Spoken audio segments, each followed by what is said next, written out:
भागबंटा को नहीं युवती को हत्या अभियोग आसुछि मालकानगिरी जिल्लारू।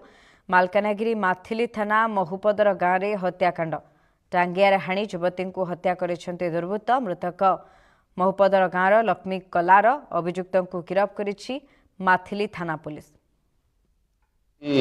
कौन हम लक्ष्मी मोर भांजे केमी मर्डर है केमती मर्डर है बोले मुझे जाऊँगी दुई लोग जाक झील बांगाली पाखे हुदा हाणी हुदार हाणी कर माछ मेलते से माछ जाक जी बिकले बिकले आज्ञा सब पैसा से लोगटा खाईदेला जो जे लोग मर्डर कर लोगटा ए झील कहला पुणी हे बाबू जाक तू ये कलु से जिनटा तू बिकिदेलु जे पैसा तो देवार मालिक कहीं देव देव ना कहला पुणी झील ये लोग किस कला कि गाधे आसिक कदी सुखाऊला कदी